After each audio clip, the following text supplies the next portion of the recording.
Hello. In this lecture, we continue in the second part of Genesis 18. After Abraham hosts the angels in his tent, the chapter continues with a quite unique account of a give and take between God and Abraham. We'll begin by reading in chapter 18, verse 16. Then the men rose up from there and looked down towards Sodom. And Abraham was walking with them to send them off. So this is actually the closing verse of Abraham's hosting and the opening verse of the next scene. And I say it's the closing verse of the hosting because that's also part of the act of hosting.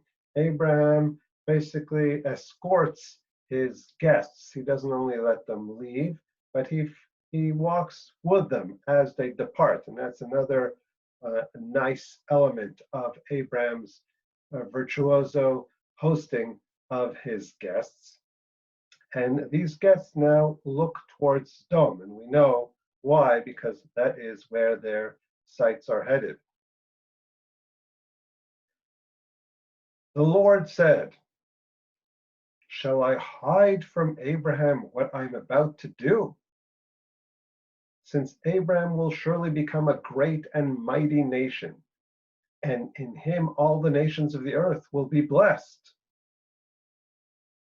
Now we have a very important verse. Previous verse just basically recounts the election of Abraham and the promises related to Abraham. He'll become a great and mighty nation, and he'll bring a blessing upon all the other nations. But we never really had an explanation, an explicit explanation for why Abraham was elected. We already discussed this.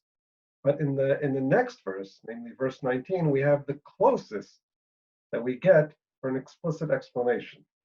"For I have chosen him so that he may command his children and his household after him to keep the way of the Lord by doing righteousness and justice, so that the Lord may bring upon Abraham what he has spoken about him." So why is Abraham chosen according to this verse? It seems to be his proclivity to teach, right? Righteousness and justice. Tzedakah u'mishpat in the Hebrew. It's not only that Abraham himself keeps these elements of and virtues of righteousness and justice, but he will also command his children and his household, right? He educates towards these values to walk in the ways of God, right? In the way of the Lord by doing righteousness and justice. So this would seem to be the aspect, at least according to this verse, for which Abraham basically is chosen and elected. This is his expertise, his focus on teaching righteousness and justice. So all this is background for why God feels the necessity to reveal to Abraham what he's about to do. And that's why he opened. Basically, the Lord speaking to himself. "Shall I hide from Abraham what I'm about to do?" And now he says why he can't hide from Abraham what he's about to do, because of Abraham's virtues of justice, of righteousness and justice. So now he reveals to Abraham what he is about to do. And the Lord said, "The outcry of Sodom and Gomorrah is indeed great, and their sin is exceedingly grave. I will go down now and see if they have done entirely according to its outcry, which has come to me, and if not, I will know." So God basically reveals his plan to Abraham that he is about to judge the city of Sodom for its wickedness, because there is a great outcry that is reaching God. The description is that there's an outcry which reaches God. Now God has to go down and see, which is kind of interesting. What does it mean? God doesn't understand, doesn't know what this cry is. Of course he does, but this description of going down and seeing is indicative of judgment. We see it also in the story of the Tower of Babel, right? When God goes down, it's kind of an anthropomorphic description attributed to God that describes judgment. God is now going to judge. And the rabbis already said we learn from here how the judges have to look very intently and closely before judging. So God teaches the norm of justice. He's going down to see, to investigate exactly what this outcry that he's hearing, is it indeed so? So God reveals the plan to Abraham. And here we are quite surprised because at face value, this judgment of the cities, Sodom and Gomorrah and the whole area, is not connected to Abraham at all. This is an act of God, of divine judgment. And we're quite surprised that God is revealing this to Abraham. For what purpose? Why so? And therefore we have those introductory verses describing Abraham's greatness, but we still are not so clear on this point. Why is Abraham at all made partner to the next divine move of judging Sodom? And we'll have to understand this because this is critical for the whole unit. But first, let us see how Abraham reacts. Then the men turned away from there and went toward Sodom, while Abraham was still standing before the Lord. Now, this is interesting because we have here basically the angels we know are continuing towards Sodom, but the Lord remains there to speak with Abraham. Now, we also know that in the beginning of chapter 19, the opening verse of chapter 19, we have a description of two angels. Here's 19 verse 1. Now the two angels came to Sodom in the evening. Now, of course, this raises a question because in the beginning of chapter 18, we saw that three people, in quotations, people, right, visited Abraham. So how is it that now in chapter 19 we have two? The answer may be found in these verses. First, I'll preempt by saying this is one of the questions that led some diachronic critics to claim that originally the whole story in chapter 19 of the visit of angels in Sodom was a separate story disconnected from the visit of the angels in chapter 18. This is, of course, not the case now. Presently, particularly our unit connects between them. However, they said the proof is, here, look, we have three in the opening story in chapter 18, and in chapter 19 we only have two. The early Jewish sages explain this by claiming that each angel has his own function, and therefore one of those three angels had the function of simply revealing to Abraham the birth of a future son to Sarah. And therefore, once he has performed his mission, he is released because every angel has his own mission. So we have two left, one perhaps to destroy Sodom and the other to save Lot. And therefore, the number goes down from 3 to 2. However, there may be an additional explanation based on the verses that we have right here. Because the verse states that then the men turned away from there and went towards Sodom, while Abraham was still standing before the Lord. And we already saw in the meeting, Abraham approached one of the three angels who he noted was apparently the leader. And of course, it is a possibility to explain that one of those three was none other than the Lord appearing as a person, right? And while many Jewish commentators did not opt for that possibility, it does exist, and we should consider it, particularly in light of this verse where we have like a split And the other men turn away, and the Lord remains there with Abraham, revealing to him the plan.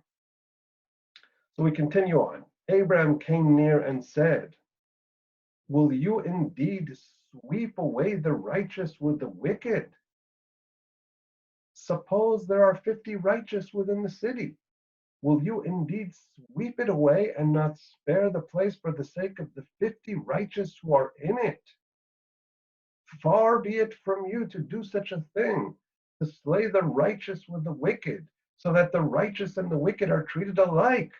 Far be it from you. Shall not the judge of all the earth deal justly?"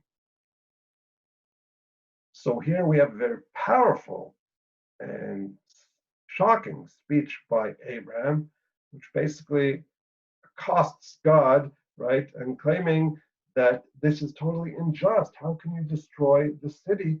What about the righteous people in the city? Are you going to have the same plight for the righteous and the wicked?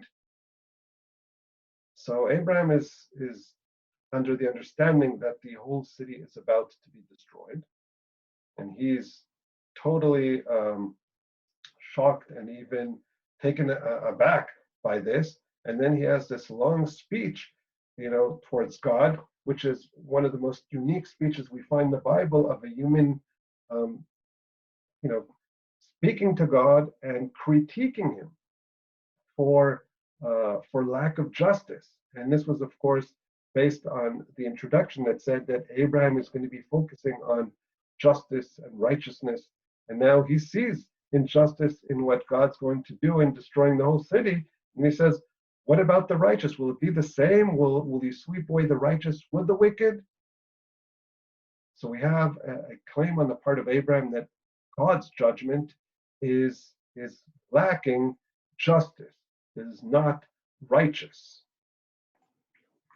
Now, as we'll see in this extended give and take dialogue, they seem to be premised upon totally opposite assumptions. Abraham assumes that the whole city is going to be destroyed. He thinks that God is going to destroy the whole city, and that's what we understand, that he wants to sweep away the righteous with the wicked. And on the flip side, Abraham himself, what is his goal? He actually wants to save the whole city. Will you indeed sweep it away and not spare the place for the sake of the 50 righteous who are in it?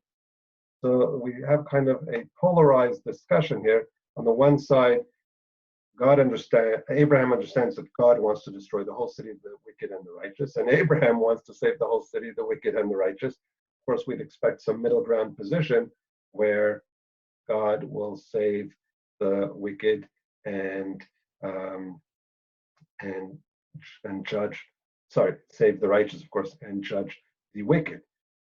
However, it's taken a polarized kind of positioning here of God's perspective, as understood by Abraham, and Abraham's goal to try to save the whole city. And it's interesting because this whole discussion is based on the premise of justice and righteousness, right? Will the judge verse not deal justly? And so we clearly see here a understanding on the part of Abraham that justice includes a kind of a leniency and willingness to save the wicked by the right of the righteous, right? By the merit of the righteous. That is what's at stake here in this discussion. Now let's see how the Lord will respond. Will he be angry at Abraham's for his insolence, for his attack of divine justice? So the Lord said, if I find in Sodom 50 righteous within the city, then I will spare the whole place on their account. So the Lord agrees and accepts, right, the claim of Abraham. There's no anger. It is as if the Lord is willing to hear Abraham's position and critique and even accept it. Verse 27. And Abram replied, Now behold, I have ventured to speak to the Lord, although I am but dust and ashes. So now Abraham preempts his next claim with a word of humility. I am just dust and ashes. Why these words of humility? Because Abraham maybe senses that he's beyond, he's gone beyond, right, the acceptable domain, and therefore, who is he to critique God? So he preempts his words by claiming he understands his position that he's nothing compared to God. He's but dust and ashes. But even though he's only dust and ashes, he continues on. And look how he continues. Suppose the 50 righteous are lacking 5. Will you destroy the whole city because of 5? Now, this is very interesting. Abraham, who is, of course, Middle Eastern in origin, he came from the area of what is present-day Iraq. I guess he is used to bartering, negotiating price. And look how he does it. He does it with, some fine skill here, where he says, listen, you've agreed for 50. He doesn't say, okay, what about 45? He says, what if we're missing 5? Because of a difference of 5, the deal won't run, right? Well, deal will fall. So that's how he says it. Suppose the 50 righteous are lacking 5. Can't we bridge the gap if it's only a difference of 5 people? Look how God responds. And he said, I will not destroy it if I find 45 there. I guess God doesn't like this negotiating tactic. And he says, say it straight out, 45. Agreed. We're agreed on 45. So the discussion continues here, the give and take. Once again, Abraham is under the assumption that the whole city is about to be destroyed. He doesn't know, like the reader knows, that God is not planning to judge the city. Now he's going down to visit. It seems like Abraham understands that God has already made up his mind to destroy the city, and therefore he's doing whatever he can to prevent that destruction. And he continues. He spoke to him yet again and said, suppose 40 are found there. And he said, I will not do it on account of the 40. Then he said, oh my Lord, may the Lord not be angry, and I shall speak. Again, preempting with some apologetics. Don't be angry, I'll speak. Suppose 30 are found there. He said, I will not do it if I find 30 there. So Abraham is a little wary because God's too fast in accepting all his numbers, so he keeps on lowering the number, perhaps concerned that there won't be sufficient righteous people to save the city. And he continues, and he said, now behold, I have ventured to speak to the Lord. Suppose 20 are found there. And he said, I will not destroy it on account of the 20. Then he said, oh, may the Lord not be angry, and I shall speak only this once. Suppose 10 are found there. And he said, I will not destroy it on account of the 10. As soon as he had finished speaking to Abraham, the Lord departed, and Abraham returned to his place. So we have the conclusion of the dialogue here. And this, of course, immediately raises a question. Abraham stops at 10, right? That's his final offer, 10, right? And God accepts it. Now, if the whole question is the distinction between righteous and wicked, then we ask, why stop at 10?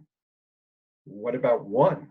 Wait, if there's 1 righteous person and you assume he will be destroyed, well, shouldn't you fight for even based on 1? Why stop at 10? It's very impressive that you lowered it from 50 to 10. That's pretty impressive negotiating, right? But nevertheless, if it's a principled discussion about justice, and your whole claim is that you've got to distinguish between the righteous and the wicked, so why not present that claim even if there's 1 righteous person? And the answer to this question is, of course, that Abraham is not trying to save the righteous. Like we preempted and said, Abraham is trying to save the whole city. That's what he said. Will you not spare the place for the sake of the 50 righteous who are in it? So Abraham's not only concerned about the individuals, he wants to save the whole city. And what is required in order to save the whole city, including the wicked people? The presence of 10 righteous people. Why 10? One is not enough, 2, 3, why 10? And apparently we have to assume that 10 represents a community. In other words, 1 to 9 may be viewed as individuals. What we need in order to save a city is not individual righteous people, but rather a number which would be considered a community. We could say, oh, there is a community of righteous people in the city, because we're trying to save the whole city. And therefore, I guess the minimal number for a community, for a congregation, would be 10. And indeed, it's interesting that in Jewish tradition, prayers are held as a congregation. But when can you hold the congregational prayer and not individual prayer? Only if you have 10 Jews who are of the age that are obliged to keep the commandments.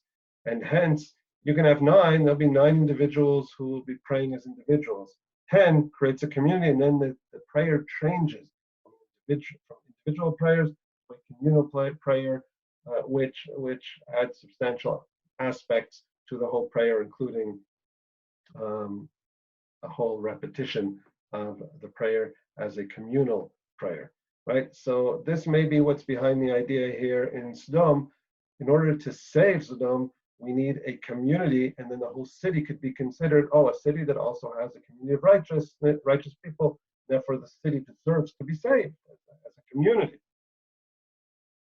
So we had this give and take, and this is a discussion which revolves around the principles of righteousness. And we saw this is an approach to righteousness on the part of Abraham, which is quite lenient and says that we are considerate even of the wicked people in light of the righteous. Righteous people in the city also are somewhat of a defense and a merit for the city at large. The closing verse harbors some or foreshadows a negative outcome, but this you can only pick up on in the Hebrew. If we go to the Hebrew of the last verse, 33, let's take a look at it.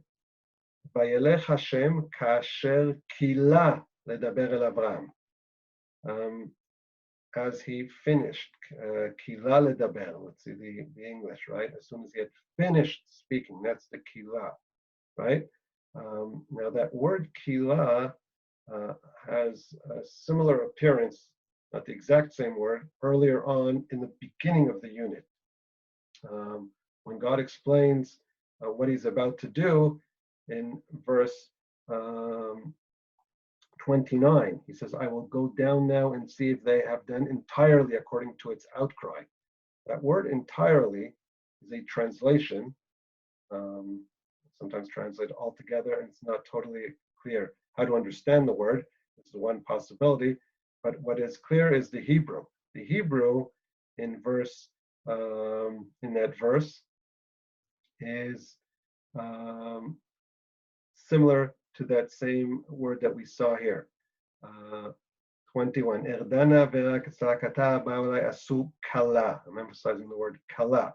Entirely so. Have they done exactly as that scream, entirely so, as that scream claims? If you look at that word kala, it's the same letters as the final verse, kila, kaflamed hey, right? In the last verse.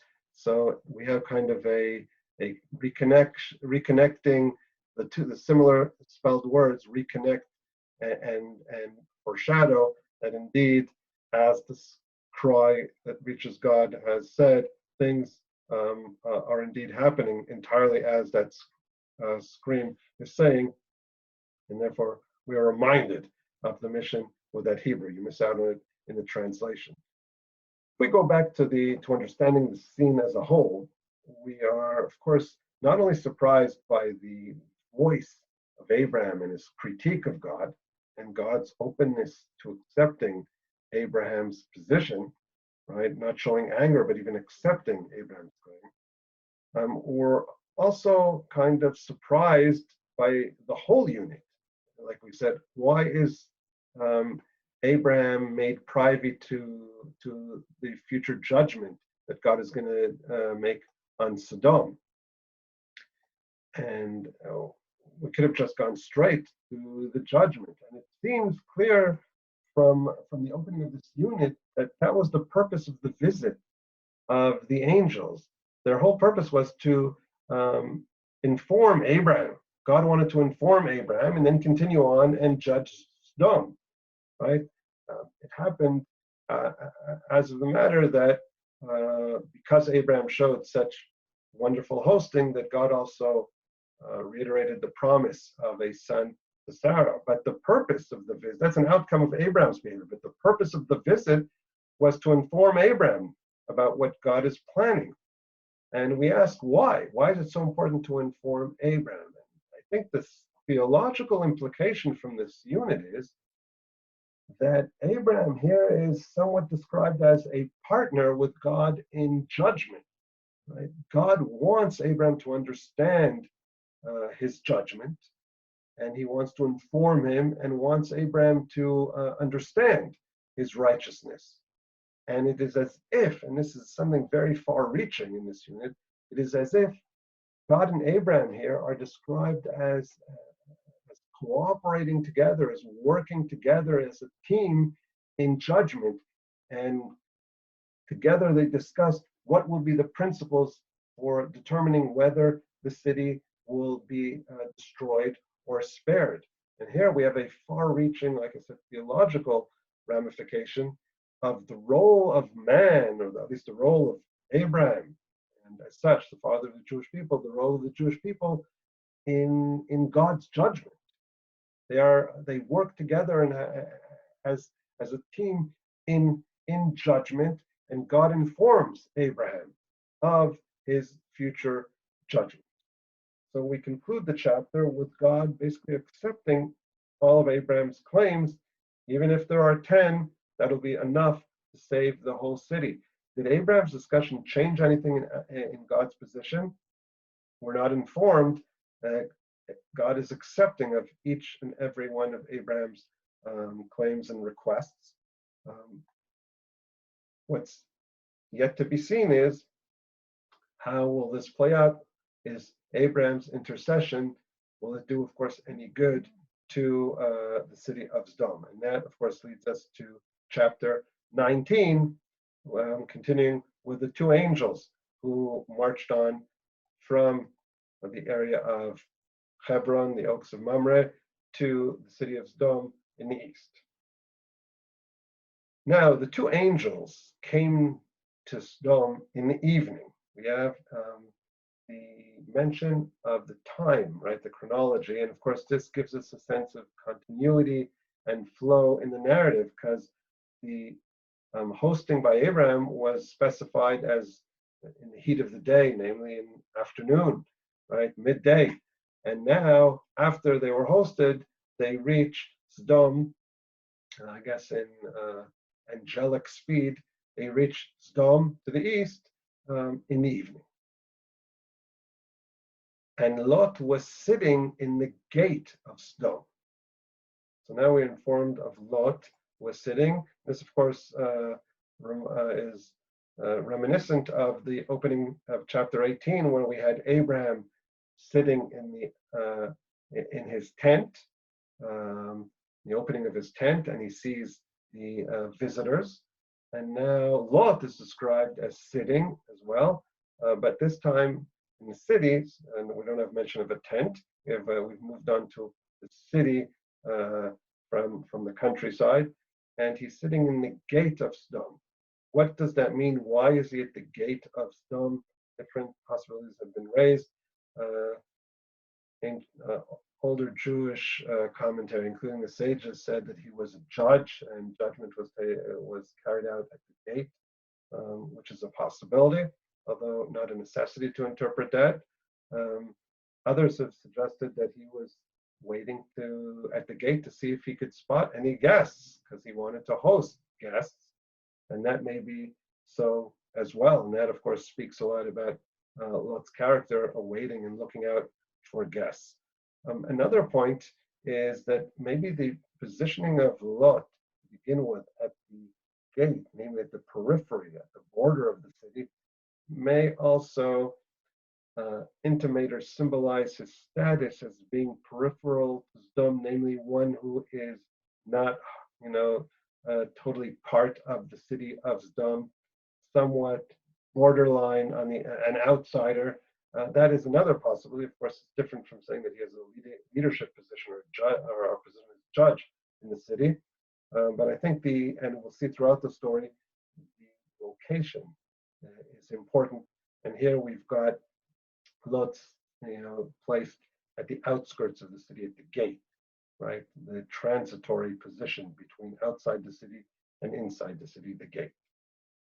Now, when Lot saw them, he rose to meet them, and he bowed himself with his face towards the ground. You see his very deep respect for these visitors, bows down before them. He rises first, and then out of respect, and then bows down. And he said, "Hear now, my lords, please turn into your servant's house and spend the night and wash your feet. Then you may rise early and go on your way." So he invites them, he approaches them, and relates to them as my lords, right? That is a translation of the Hebrew Nina Adonai, which is reminiscent of Abraham and how he spoke to the leader of the guests. But note, if you look at the vocalization, this is what that line is called a patach. That is not the normal vocalization of God's name. Adonai is one of the names of God, but when it refers to the name of God, it is with a different vocalization, with a kamatz, a larger sign. Here you see only the one line, like a minus sign. And so according to the tradition of the vocalization, Lot is not aware that this is God, but rather he speaks to them as my lords out of respect, counter to the vocalization with Abraham, which was as the name of God, even though, in my opinion, also Abraham was not aware, and he also related them with respect as my lords.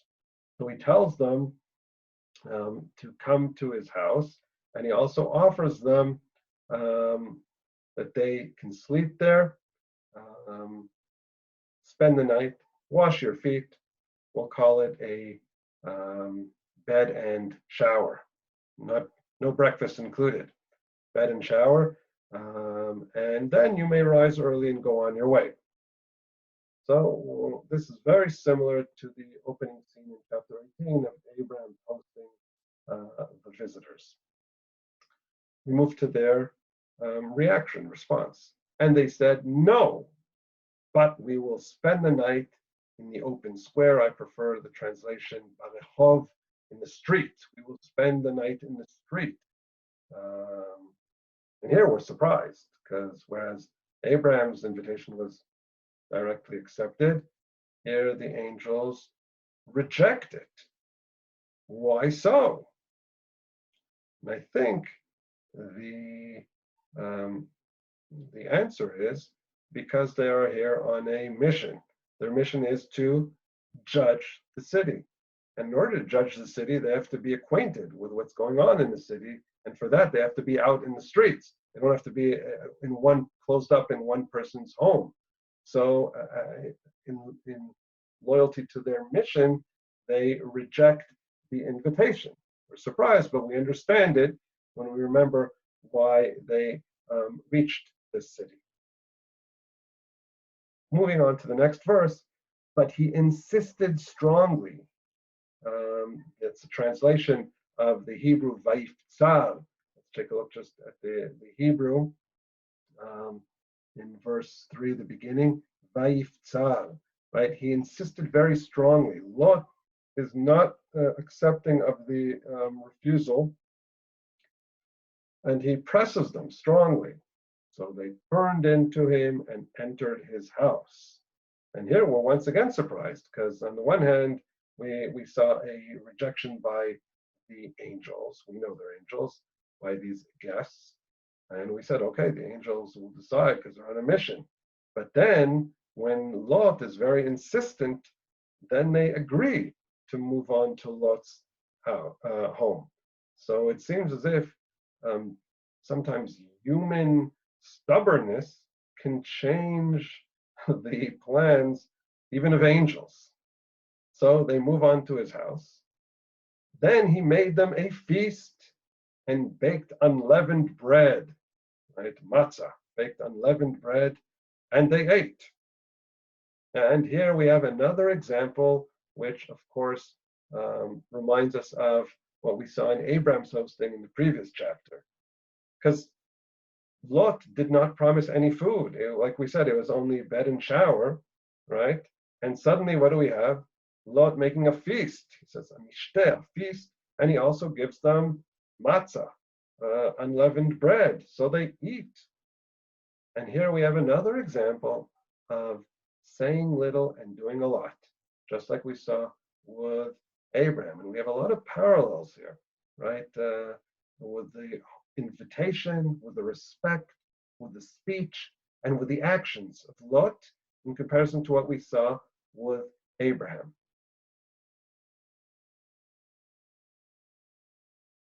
Now, before they lay down, the men of the city, the men of Sodom, both old and young, all the people from every quarter surrounded the house. Now, here we have a translation which actually reorganizes the original Hebrew, and to my mind, misses something which is quite neat. Let's take a look at the Hebrew, and I have it down here to make it more available. This is the translation we just read, but let's take a look at the Hebrew. Ve'anshei ha'ir anshei Sodom. Now that is translated correctly. The men of the city, the men of Sodom. The next statement in the Hebrew says nasabu al habayit, surrounded the house. Now note, the translation that we use, basing ourselves on the New King James translation, pushed that back to the end of the verse, surrounded the house. But in the original Hebrew, surrounded the house is found in the middle, and then afterwards, minar v'ad zaken, kol ha'am mikatzeh, all the people from every corner, from every quarter. So this is how the translation should read according to the original Hebrew and its ordering. The men of the city, the men of Sodom, surrounded the house, all the people from every corner. But that's not how the English translated. Why did the English change the order? Well, the English made a very logical change. Usually, a sentence is formed of a subject and a predicate. And in this instance, what's peculiar in the Hebrew is that the subject is split into two, right? The men of the city, the men of Sodom, that's part of the subject. Then we go to the predicate, surrounded the house. And then we return all the people from every quarter, right? Return to an elaboration on the subject. So the English translation, and almost all translations I saw do this, right? They reorder it in order to have the whole subject first and then the predicate. The men of the city, the men of Sodom, both old and young, all the people from every quarter surrounded the house. But that's not the ordering of the Hebrew that split the subject into two. Why did the Hebrew do this? It's not the typical ordering of a verse in typical Hebrew. So I want to propose that we have here a fine example of the wording presenting what is actually happening. Because let's analyze what's happening in this verse.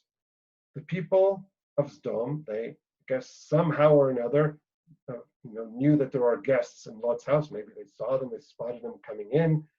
Maybe somebody spied on them. In any event, they're aware. And the whole city conglomerates here. And what is it doing? It is surrounding the house. And I think the Hebrew, in its order, wanted to capture the essence. Because if we look, we have a subject before and a subject after the mention of the house, as if in the words surround the house. Take a look here, and I tried to even have this in the graphic, right? We have the house, we've got the subject before, the subject after, surrounding, and that's exactly what's happening. They are surrounding the house. So here we're missing out not only on some nice wordplay, but even some word ordering, which captures the essence of what's going on. The people are surrounding the house. Why are they surrounding the house? What is their intention? Well, usually, why is a house surrounded? It's usually a sign of aggression, a sign of an attack, right? They want to attack the house. They're preventing an escape route from the house because the whole house is surrounded. They've got the house surrounded.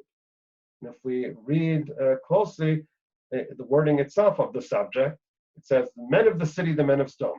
Would have been enough to just state the men of Sodom. It's important, I guess, to emphasize the city, right? And this may reflect a negative appreciation of city culture as it was in those times, as opposed to the countryside where we had Abraham in a tent with a tree. We have a sense not of a heavily populated area, but rather the countryside. Here we have a different place, a city, right? A different culture. The men of the city, the men of Sodom, surrounded the house. All the people, which is not a literal translation, it would be right, both old and young, right? All the people. We should add that, both old and young, all the people from every quarter. So that we have here a mention of the different ages, both old and young, and different locations, all the people from every quarter. The emphasis, all the people from every quarter and all the ages, of course, is a direct response to the previous unit. We are talking here about an event which involves everyone in the city, all ages, from all quarters of the city. This is representative of the whole city. Right? And this is a direct response to Abraham's query. Well, what about the righteous? Right? So this action, this scene is going to respond directly and say, well, let's see how many righteous people there are in Sodom. So the house is surrounded. We have the physical act, which is obviously an act of aggression on the part of the people of Sodom, on the part of the city. After the physical description, the people then speak out. And they called to Lot and said to him, where are the men who came to you tonight? Bring them out to us that we may know them. Notice here I put in parentheses carnally. This is the original translation, but a literal translation is of the Hebrew is bring them out that we may know them. Let's just take a peek at the Hebrew here. Hotziem eleinu beneda'a otam, that we should know them. That's all it says. The translator added to clarify carnally. But the Hebrew just speaks about knowing them, and that, of course, leaves it open. We know that in biblical Hebrew, the root yada, to know, has two primary meanings. It's our normal cognitive knowing, and we also have the meaning in the sexual sense of having sexual relations. Now, the translator already informed us that we're talking about the second meaning, and that is the case. But the Hebrew leaves it open. Beneda otam, at this stage, bring them out that we may know them. What do they want? Us as readers, we're saying, well, do they want to check out their identity papers, their passports? What are they interested in knowing here? We're not so certain. What we know is that the people of Sodom are asking, well, bring them out, take them out. And here, of course, we have the contrast of Lot, who brought the guests into his house, right? Now the people of Sodom want to take them out of the house. that they may know them. So somebody goes out, but it's not the people, not the guests, but rather Lot. Let's go back to our English translation. So Lot went out to them through the doorway. Right? Notice the emphasis again on the doorway here. Lot went out through the doorway, shut the door behind him. So he goes out to the entrance. We saw the doorway here is a petach, which is a word we also saw in chapter 18. Abraham was seated in the entrance, in the petach of the tent, right? So here we have the same word petach, right? Translated doorway, like the opening. He goes out through the opening, right? Similar to chapter 18 with Abraham's hosting. But Abraham's opening was an opportunity to bring in the guest. Here. The opening is in order to shut the door, because that's what Lot does right away, right? He goes out and through the opening, through the doorway, and then shuts the door behind him. Why does he shut the door? Of course, to prevent the mob from entering. He realizes their negative intent, but he also wants to create that border between his house and the rest of the people. So he goes out. One individual, he doesn't bring out his guests, and he speaks to them and said, "Please, my brethren, do not do so wickedly. See now, I have two daughters who have not known a man," right? The same root, know, right? "Please let me bring them out to you, and you may do to them as you wish," right? That's a translation of do them as good as you want, as you please. Only do nothing to these men, since this is the reason they have come under the shadow of my roof. So here Lot goes out, closes the door, and faces the crowd, faces the whole city, and first of all tells them, "My brothers," which wants to make a claim of closeness. Listen, I'm part of you. We're brothers. We're residents of the same city. And then he tells them, "Do not do so wickedly." So obviously he's judging their actions here and saying, what you want to do is wicked.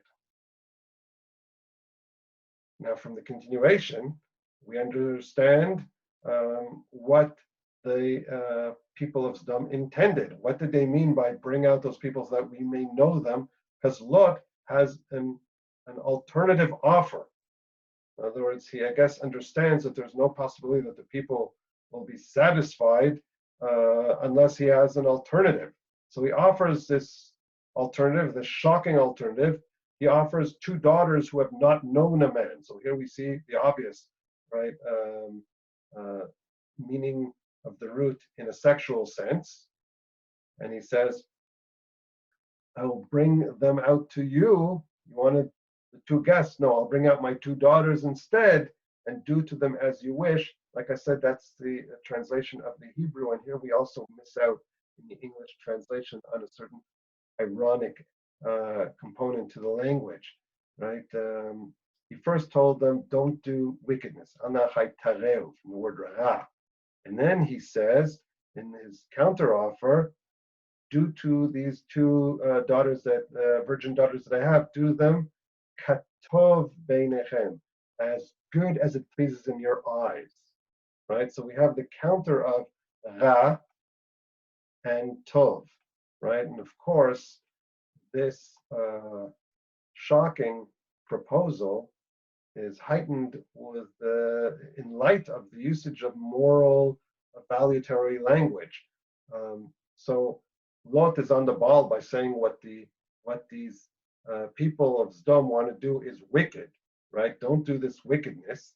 But then his counteroffer seems to use moral language as good is in your eyes, but this is of course not good. This is also a horrific act because he's basically offering his daughters to be gang raped instead of the two men guests, right? So we're taken aback. First, we're impressed by his going out and defending his guests, which is something which requires tremendous courage. He's not willing to abandon his guests to the mob, and he feels he has to take responsibility for them because he is the one who invited them. But then he has this counteroffer, which seems to suddenly just throw his daughters to the wolves here, and we're quite shocked by this. How are we to understand the act of, or the demand of the people of Sodom, and how are we to understand the counteroffer on the part of Lot? So we'll start with understanding the request by the people of Sodom. And of course, this relates directly to understanding what is the essential sin of the people of Sodom. And here there are two primary possibilities. The first is that they ask that the people be the guests be brought out for their own sexual pleasure. They want to rape them, and in that understanding, the sin is related to behavior which is sexually very violent, right? And we're talking about a culture which is characterized by tremendous savage sexual drive that leads to this very horrific treatment of the guests. So that the primary sin would be of a sexual nature. This is a culture filled with horrible sexual violence, and also involves in this narrative homosexual relations, right? That's one possibility. On the flip side, we can say no. This is the emphasis is not on the sexual aspect, but rather on the treatment of the guest, of the foreigner, and if in that direction, the desire to rape is not so much representative of their sexual drives or anything, but rather a desire to totally humiliate the guests. And of course, what greater humiliation than abusing the guests' bodies for rape? And then the whole purpose is more to humiliate. It's not to satisfy sexual desire, but rather to humiliate the guest.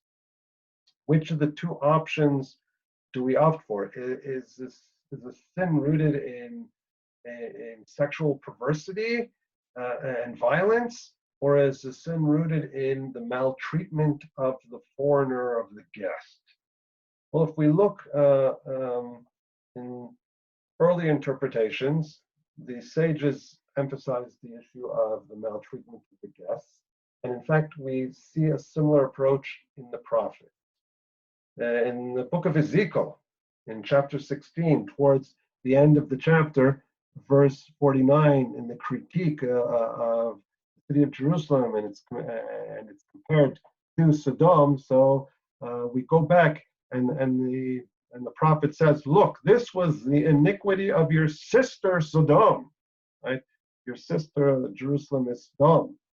She and her daughter had pride, fullness of food, and abundance of idleness." They were very affluent, right? And that's, of course, what attracted Lot to dwell in the city. The affluence, the plenty, where we saw it was described as a lush area, I guess, with much agricultural produce, fullness of food and abundance of idleness. Neither did she strengthen the hand of the poor and needy, and they were haughty and committed abomination before me. Therefore I took them away as I saw fit. So it's clear from Ezekiel that the sin of Sodom is that even though they were very affluent and rich and had plenty, they did not strengthen the hand of the poor and needy, right? So anybody who was poor, an outsider, who would enter the city would be given Sodom hospitality, right? And treated in such a humiliating and violent way that he would know never to come back there, and probably would spread the word that foreigners are not welcome, to say the least, in the city. So that would seem to be the issue here at stake. The city is not willing to have outsiders share with their wealth. They want to keep it all to themselves, and therefore anybody who comes to the city is humiliated, attacked, in order to ensure that they don't remain there. So that's, I think, the understanding of the sin of Sodom and what's going on here. A city that's very wealthy but doesn't want to care for any of the outsiders, the foreigners, and doesn't want to share any of its wealth with anyone else. And of course, this is a direct opposite of what we saw in Lot's behavior, and of course, a direct opposite of what we saw in Abraham's behavior in reaching out to the guest, the outsider, and bringing him into the tent or into the house. They want to take them out of the house, take them out of the city eventually. How about Lot's counteroffer? How are we to understand it? We're of course stricken and shocked by this. How could a father behave in such a way to his daughters? What kind of an act is that? And I'm in no way going to, of course, defend Lot's suggestion here, which is really shocking. But I want to just understand what's behind it. When Lot is saying,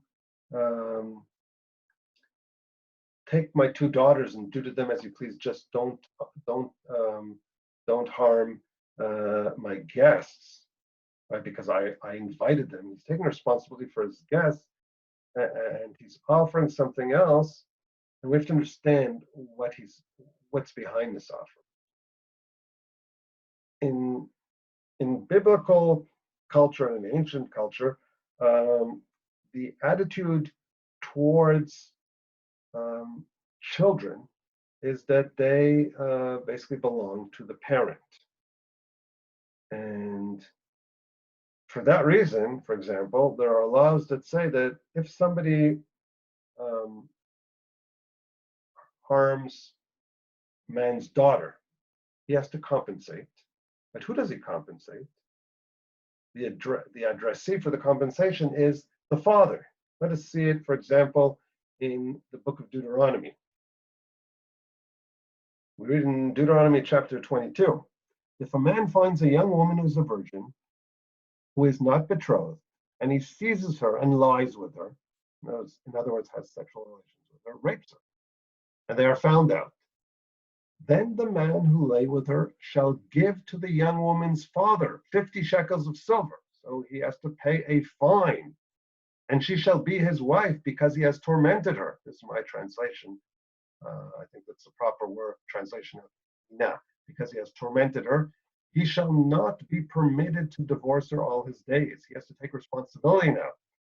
But the fine is directed towards the father because he's also harmed the father. By harming the daughter, he's harmed the father.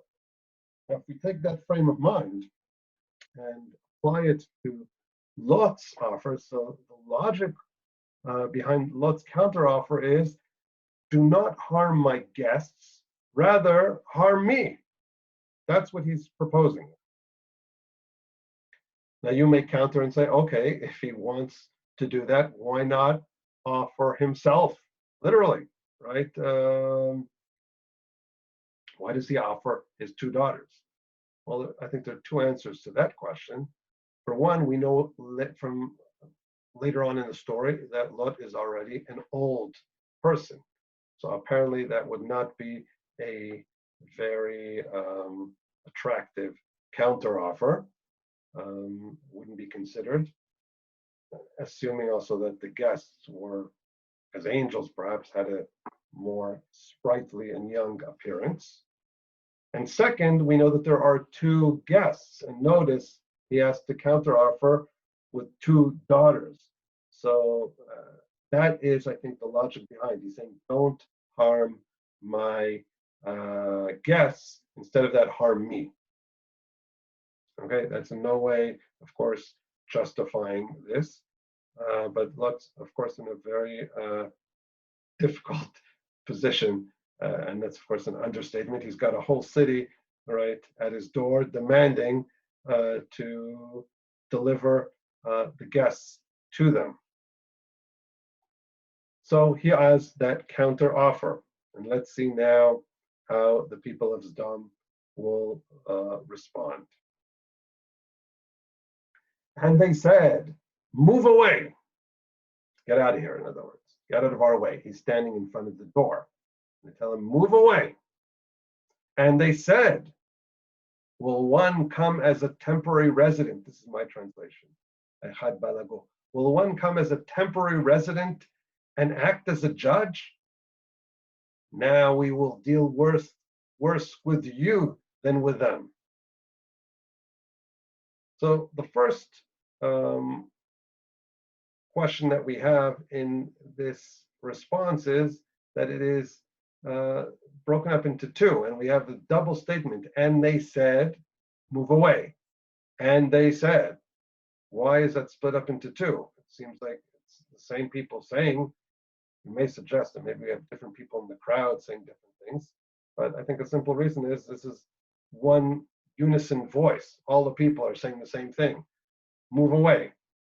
So why do we have a new "and they said"? I think, like we have in other examples in the Bible, that the second vayomer, we have "and they said," vayomru, right? The second, when we have a double amar, a double statement, it's usually indicative of a lack of response on the other side. In other words, they're speaking to Lot, and they said, "Move away." And apparently, Lot did not move away. So he doesn't respond. And then they say again, and they said, "Will one come as a temporary resident and act as a judge?"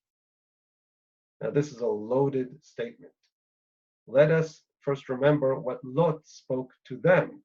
He first approached them and said, "Please, my brethren, alna achai tareu, do not do so wickedly." He called them achai, brethren. And calling the rest of the people brothers is also a kind of legal statement. I'm your brother. I'm an equal to you. How do they respond to that? They say, "Will one come as a temporary resident?" You are not a brother. You are somebody who came recently and are a temporary resident. A recent newcomer, right? So maybe Lot managed to be accepted into the city because of his wealth. We know he was very wealthy. But they say, "But you're an outsider. You're just somebody who recently came. Chad balagu, a temporary resident."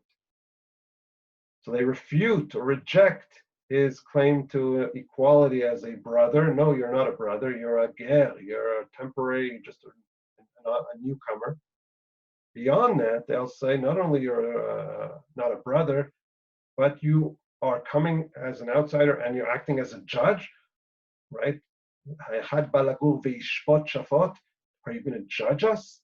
Now, shafot here could be judge or could be lead. Where did we see Lot judging or leading? Well, that's when he related to them and said to their actions, "Do not do so wickedly." What are you? Why are you acting so wickedly? And now they say, "Who are you to tell us that we're doing wickedly? What are you, a recent outsider? You're going to judge us?" Now, one more aspect to their comment is one. Ha'echad, will one. In Hebrew, it's one word. Will one is ha'echad. Let's just take a look at the Hebrew here. Ha'echad, here, it's right here. Ha'echad, will one come lagur as a temporary, come as a recent newcomer, and will he judge us? Who are you? And therefore, they're refuting Lot's status. They're refuting Lot's judgment, rejecting it. You have no right to judge. And they're also telling you, who are you? You're a newcomer, and you're also one. Ha'echad. You're one person against the whole city. Therefore, they're basically rejecting his right to make any moral judgment regarding them. You're not one of us. You're not an equal, and you're also only one person. Who are you? Right? Who are you to tell us what's right and what's wrong? They're rejecting the moral rebuke on the part of Lot and saying, "You're not going to tell us what's right and what's wrong." And now they also not only reject Lot's judgment, but they also now warn him and threaten him. Continuation of the verse. Now we will deal worse with you than with them. You told us not to do bad. Using we will do bad to you. We'll do even worse to you than we plan to do to the guests. So now they say we will now harm you. Right. So now they're attacking Lot himself. So they pressed hard against the man Lot. Now, this translation, they pressed hard against Lot, is a translation of a root that we already saw in this chapter. The pressed hard against Lot in the Hebrew is vayiftzero, right here. Vayiftzero va'ish belot meod. Now, that's the root patzal, pei tzadik resh, vayiftzero. Where did we see that pressing hard, patzal? Well, interestingly, we saw it, and it's a very uncommon root in the Bible, but we already saw it in this chapter. Look in verse 3. Vayiftzar bam meod. Lot pressed upon them in verse 3 to enter his house, pressed upon the angels. They didn't want to stay. They said, no, we'll lie down in the streets. And then he pressed hard on them to come in to his house, right? So it's that same root, patzar, vayiftzar bam in verse 3, and the vayiftzero on the part of the people of Sodom, right here, vayiftzero in verse 9, right? We did in the English translation. In verse 3, we read Lot's speech to them, but he insisted strongly, and they messed up here in the translation, unfortunately, because here they translated, he insisted strongly, whereas in the same root used by the people of Sodom, they pressed hard. But a good translation should have been consistent and translated the same way. And here's another example where you miss out on a lot of things in the translation. Because what's really neat here, from a literary perspective, is the usage of the same word, an uncommon word, root, patzal, which means to press hard, right? And I think in this instance, it's primarily directed towards creating a sharp contrast between Lot and the people of Sodom. Both press hard, patzal, but Lot presses hard to do what? To invite the guests into his house. Whereas the people of Sodom press hard, they press hard on Lot to move away and to take out the guests. We see the direct contrast and opposition between Lot's insistence on harboring the guests, inviting them into his house, as opposed to the people of Sodom who insist on bringing them out. So they pressed hard against the man Lot and came near to break down the door. They want to break down the barrier dividing between them and get to the people. We continue on in verse 10. But the men reached out their hands. Now, who are we talking about here that reached out their hands? When we begin this verse 10, it would seem to continue the previous verse, and the subject of the previous verse was the people of Sodom. They said, right? That's what the people of Sodom said. And now we apparently are continuing with the description of those same people. What do the people do? They reach out their hands, vayishlechu yadam. In verse 10, we'll see the Hebrew again. Verse 10, vayishlechu ha'anashim et yadam. Right, so the people set out their hands. And which people? So we, at this point, if we just stop, we think it's the same people, the Anshei Ha'ir, right? The same word, Anshei, Anashim, Vaishlechu Anashim, the people of Sodom. And this is interesting because it's not the people of Sodom. Who are the people who send out their hands? And usually this is a description of a violent act. To send your hands out is to harm somebody, to attack somebody. Vaishlechu Anashim et Yadam, Vayaviu et Lot eleim abaita. These people, go back to the English, right? So in verse 10, but the men reached out their hands and pulled Lot into the house with them and shut the door. So now we understand that it is the men who are the guests, right? Who pull Lot back in. This kind of lack of clarity in the first reading, only later on we understand it's different men. It's not the people, the men outside, may reflect, first of all, a sense of chaos here. What's going on? Lot's not totally cognizant of what's going on. Who's reaching out? But it's the people. It is the angels here. We know they're angels now. Reach out and intervene and bring Lot into the house. So if up till now Lot was trying to defend the angels, now it is the angels, the men who pull Lot back into the house with them, and eventually they will shut the door. That is, of course, to create the barrier, to reestablish the defense, the division between Lot, who is separate from and different from the people of Sodom. And they struck the men who were at the doorway of the house with blindness, both small and great, so that they became wary, trying to find the door. They could not find the entrance. They were blinded. Here we have the powers of the angels coming into play here. They have the power to blind the whole people of Sodom so that they can't find the door. Now, this blinding of the people is, of course, first an act of defense so that they can't break in and harm Lot and harm all the people in the house. But I think it also carries a lot of symbolic value.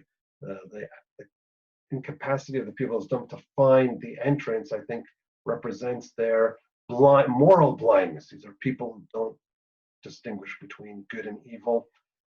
They don't have vision. They don't have moral vision, and therefore they are blinded physically here. But this physical blindness is symbolic of, I think, their moral blindness. So we have here a very tense scene that basically is an attempted lynch, right? All the people of the city of Sodom surround the house with an intention of harming and attacking. They totally reject Lot's moral rebuke and now want to harm not only the guests, but Lot as well. We have a people who are totally not willing to have any outsiders harbored and entering their city, and they will do whatever necessary, including the most horrific acts of rape, right, in order to ensure that no outsider enters the city. On the flip side, we have Lot, who is in the beginning of the scene on the fringes of the gate, and who harbors and basically is described in a parallel way to Abraham's harboring and inviting guests into his house, the outsiders into the house. So does Lot do so, and not only does he invite them and give them beyond what he promised, gives them a meal, but he also is willing to put his life on the line and stand as an individual against the mob. It's like, I think, the first time we find this motif of the individual standing out against the whole mob. Everybody's going a certain way, but he's standing out against them and not willing to budge, not willing to move.